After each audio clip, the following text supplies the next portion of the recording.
Bom dia a todos, que o Senhor, o nosso Deus, possa ser louvado através da vida de cada um de vocês.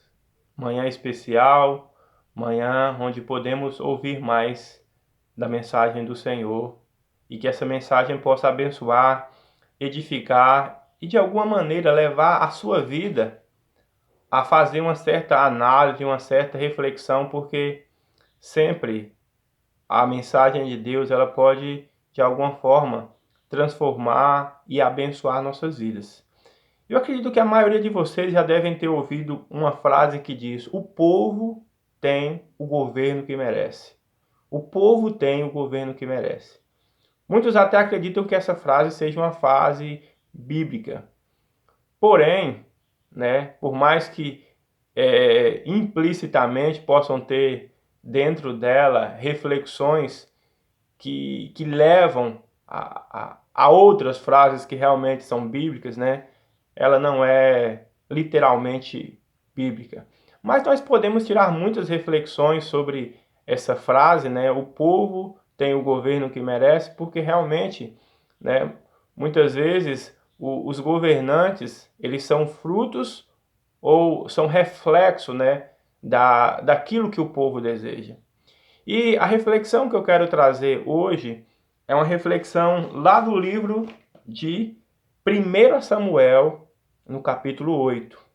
Vamos começar lendo 1 Samuel a partir do capítulo 8. Lá diz: Quando envelheceu Samuel, nomeou seus filhos como líderes de Israel. Seu filho mais velho chamava-se Joel, e o segundo Abias.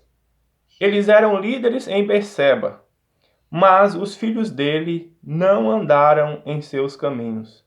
Eles se tornaram gananciosos, aceitavam suborno e pervertiam a justiça. Por isso, todas as autoridades de Israel reuniram-se e foram falar com Samuel em Ramá. E disseram-lhe: Tu já és idoso, e teus filhos não andam em teus caminhos. Escolhe agora um rei para que nos lidere, à semelhança das outras nações.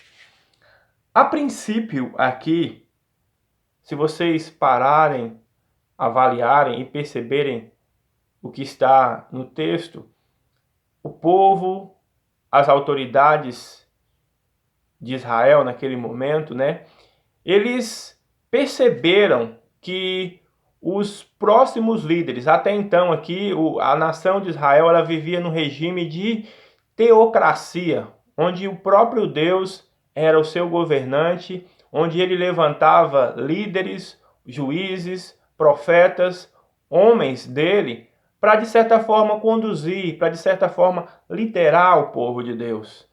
Mas aqui agora, quem liderava, quem era o juiz entre a nação, era um homem muito fiel, muito temente a Deus, chamado Samuel.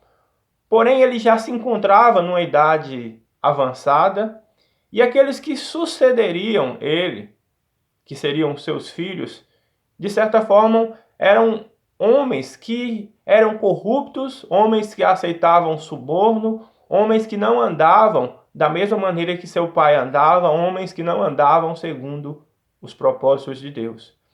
E percebendo agora o povo e as demais autoridades que esses sucessores na liderança não estavam, de certa forma, apresentando uma conduta correta, eles vão até Samuel, na verdade, para questionar, esses que seriam os líderes posteriores. E a princípio, realmente, a insatisfação, do povo e das lideranças, esse receio de ter esses homens na sua liderança, já que apresentavam um padrão moral errado, eram legítimas. A princípio eram legítimas. Eles não queriam simplesmente que pessoas corruptas, pessoas que estavam se desviando, se pervertendo, liderassem a nação após a morte do profeta Samuel, que já estava velho. E se nós pegarmos um paralelo, até mesmo com a nossa realidade, realidade que vivemos, que é o Brasil, eu percebo que nos últimos anos, né, nos últimos tempos, talvez até nas últimas décadas, né, a nação também, os brasileiros também, o povo também, tem sentido uma grande repulsa, uma grande insatisfação pela realidade vivida, com relação também àqueles que nos lideram, àqueles que nos governam, àqueles que estão à frente da nossa nação. Já que nos últimos anos, quando os noticiários são abertos, o que nós temos visto é corrupção, roubo, busca de interesses próprios e coisas desse tipo. E assim como naquela época também, o povo se sentiu insatisfeito em ter como líderes aqueles homens que estavam se corrompendo, eu vejo que também houve um certo crescimento da insatisfação dos brasileiros com relação àqueles que muitas vezes estão à frente e governam o nosso país. Mas a pergunta que eu faço é: será se realmente era apenas aquilo ou aquele desejo de não ter um líder corrupto? Será se esse realmente era o verdadeiro motivo pela qual Israel estava buscando, né, que isso não acontecesse, indo até o profeta Samuel e pedindo realmente uma resposta com relação aos próprios filhos dele, que seriam os próximos líderes, estavam, de certa forma, corrompidos?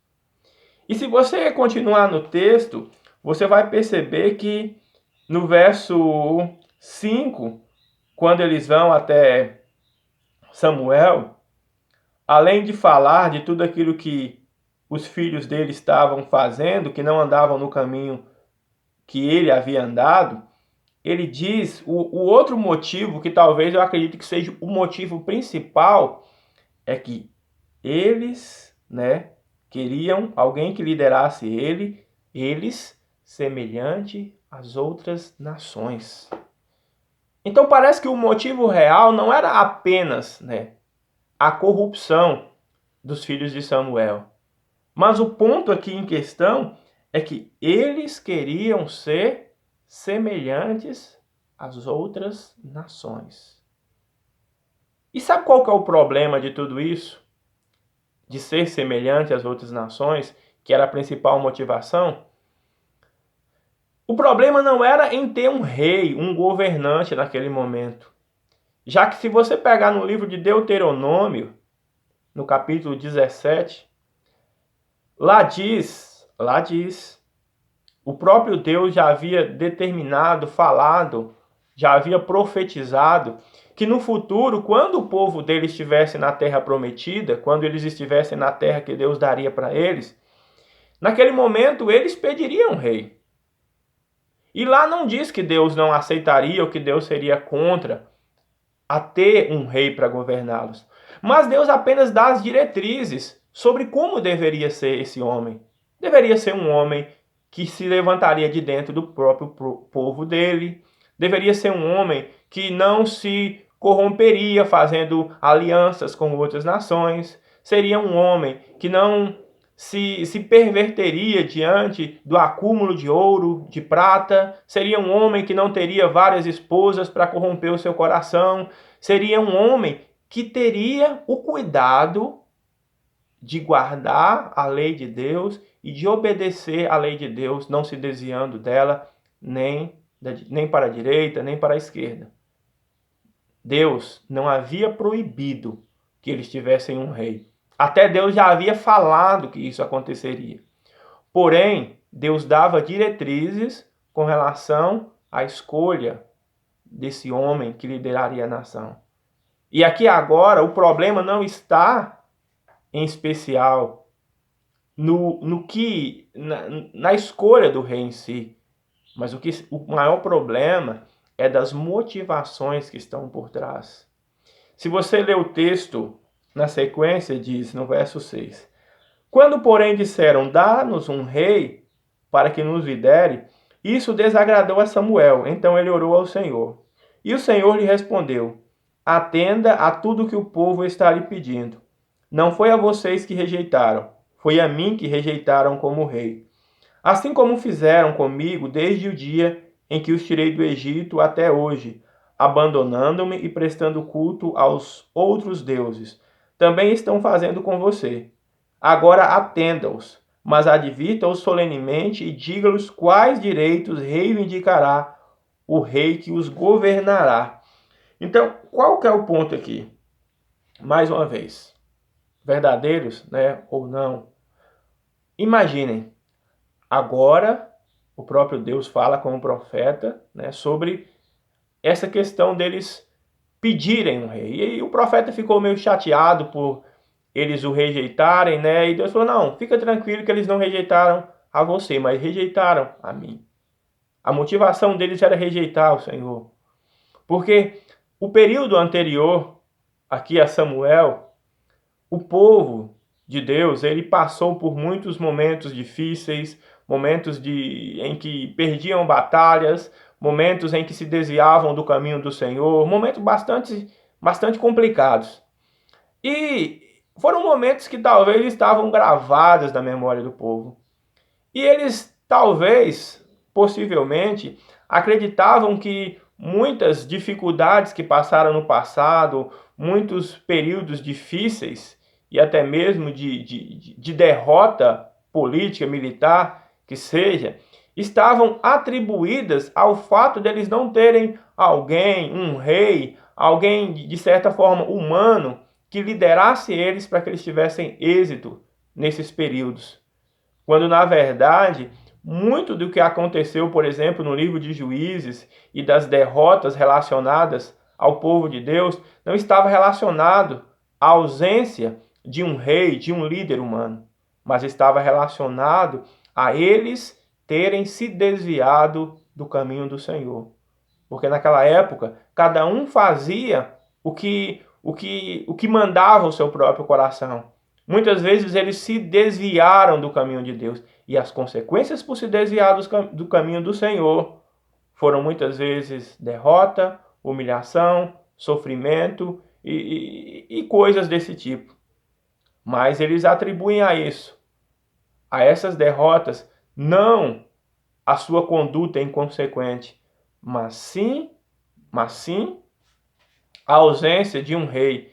E agora, olhando para as outras nações, né, eles acreditam que o fato deles terem alguém, um humano, um rei humano, que os liderasse, isso é que realmente traria êxito a eles.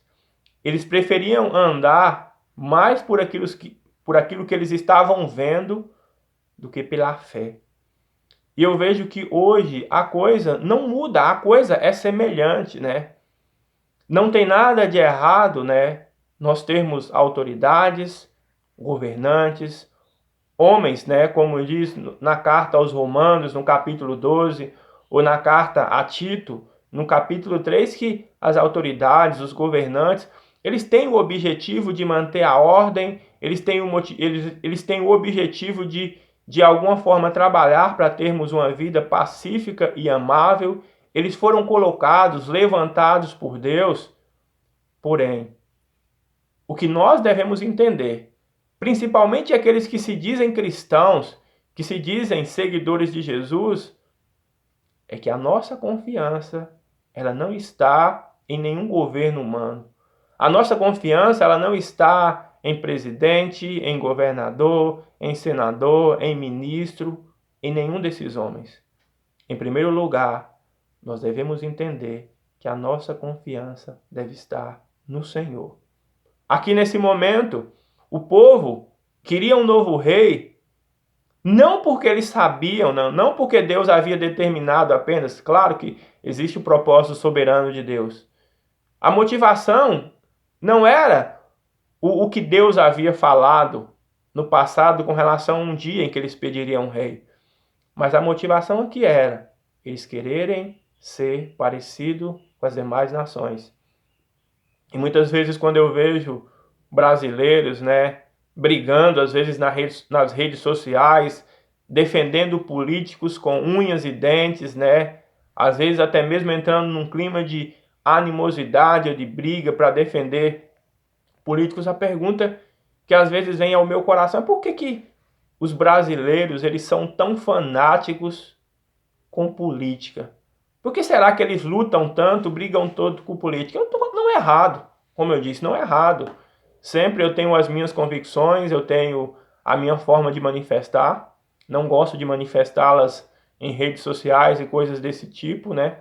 Para de certa forma não virar uma pedra de tropeço, para não tentar influenciar para A ou B, né? Eu tento, com pessoas íntimas, até eu manifesto a minha opinião, mas publicamente eu prefiro me manter neutro para não cair na mesma armadilha que muitos têm caído de achar que o sucesso de nossa vida, que o sucesso até mesmo do cristianismo, ele depende de um governante e de um rei.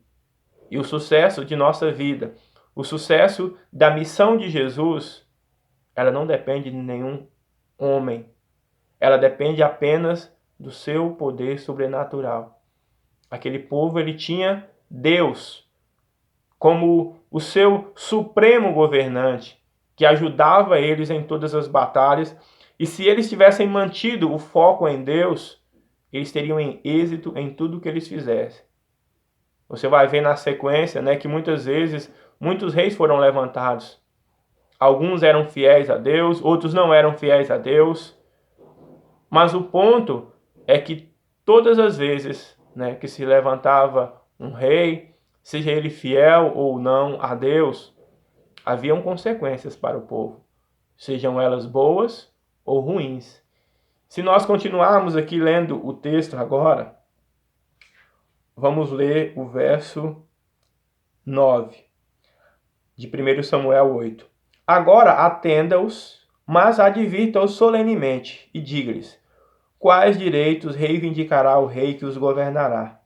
Samuel transmitiu todas as palavras do Senhor ao povo que estava lhe pedindo um rei, dizendo: o rei que reinará sobre vocês reivindicará como direito o seguinte: ele tomará os filhos de vocês para servi-lo, em seus carros de guerra e em sua cavalaria, e para correr à frente dos seus carros de guerra. Colocará alguns como comandantes de 1000 e outros como comandantes de 50.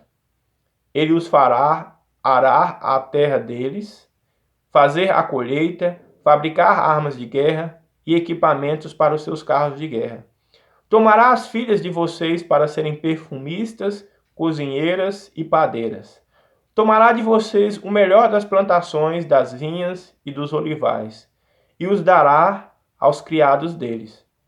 Tomará 1/10 dos cereais e da colheita das uvas e os dará a seus oficiais e aos seus criados. Também tomará de vocês, para seu uso particular, os servos e as servas e o melhor do gado e dos jumentos. E tomará de vocês 1/10 dos rebanhos. Vocês mesmos se tornarão escravos deles. Naquele dia, vocês clamarão por causa do rei que vocês mesmos escolheram, e o Senhor não os ouvirá. Deus aqui advertiu a eles que haveriam consequências pela escolha daquele rei. Esse rei, né, subjugaria eles, usurparia sobre eles, buscaria benefícios próprios, né, e coisas desse tipo. Então, muitas advertências foram dadas sobre o próprio Deus.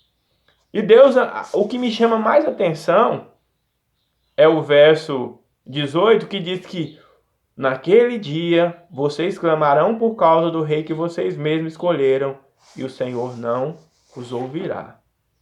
Haveria um momento que eles mesmos perceberiam que a escolha que eles fizeram de trocar o regime de teocracia, onde Deus era o soberano sobre eles, pelo regime monarca, onde haveria um rei humano que estaria liderando sobre eles, traria consequências.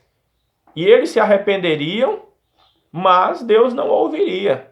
Deus deixaria que as consequências daquelas atitudes, daquela escolha, que elas, de certa forma, produzissem os resultados esperados sobre a vida das pessoas que estavam naquele momento fazendo parte do povo. Eu vejo que hoje também, da mesma forma, quando nós fazemos nossas escolhas, sejam elas por variados motivos, né? E nós vemos, né, em cada eleição as pessoas fazendo escolhas por motivos variados, é que sempre que nós fazemos uma escolha, nós arcaremos com as consequências. Aqui Deus havia advertido, ó, vocês estão escolhendo um rei, vocês estão querendo alguém para liderar, para governar a vocês, mas lembrem-se que as consequências serão essas. E vocês vão se arrepender, vocês vão vir até a mim para reclamar, e eu não vou ouvir. Eu vou deixar que vocês sofram as consequências. E nós temos que parar, às vezes, e refletir. E refletir sobre as nossas escolhas. Lembrando sempre que aqui eu não estou querendo defender político A, político B, direita, esquerda, centro. Longe de mim isso. Eu não tenho como objetivo promover A ou B, denegrir a imagem de A ou B. Mas eu vejo que a palavra de Deus ela traz muitas reflexões para nossas vidas, independente da época em que estamos vivendo. E muitas vezes nós estamos passando por momentos difíceis, momentos de dificuldades, e às vezes a gente não consegue achar uma resposta, a gente não consegue compreender o momento, quando na verdade a resposta ela está debaixo do nosso nariz. O povo realmente ele tem o governo que merece. As nossas escolhas determinam, né, aquilo que a gente vai colher, né? Como Gálatas diz, de Deus não se zomba, o que o homem plantar, ele colherá. Há um momento agora, esse momento agora, onde no Brasil tudo é politizado, tudo está relacionado a políticos e governantes. Eu percebo que cada vez mais as pessoas elas estão depositando a sua confiança nesses governantes. Como eu disse ao longo da mensagem, não há nada de errado em ter governantes. A Bíblia fala sobre eles. Fala que há a necessidade deles. Eles devem existir para manter a ordem, a paz. Deus os estabeleceu. Eu não estou querendo entrar nesse mérito. O mérito que eu quero entrar para nós refletirmos hoje é onde nós estamos depositando a nossa confiança. Onde o Brasil coloca a sua confiança hoje?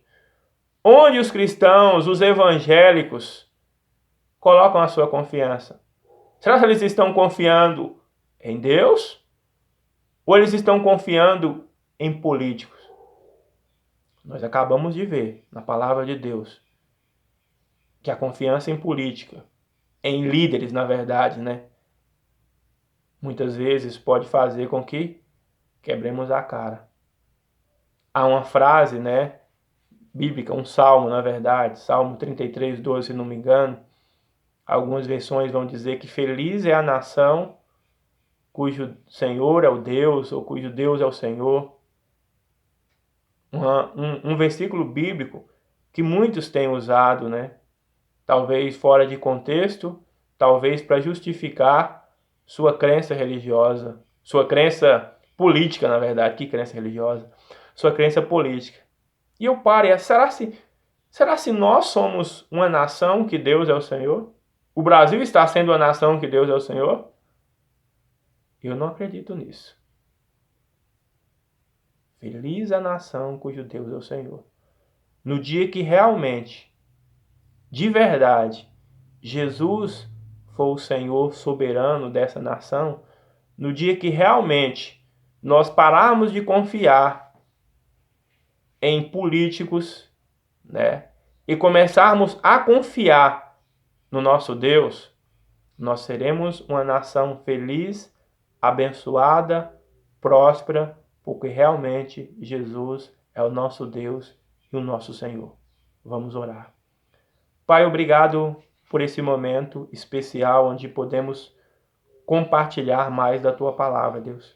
Que essa palavra realmente possa edificar a vida daqueles que estão ouvindo, que ela possa de alguma maneira levar a uma reflexão, que o Teu Espírito Santo possa realmente trabalhar em nossas vidas e em nossos corações para vermos as coisas da maneira que o Senhor vê.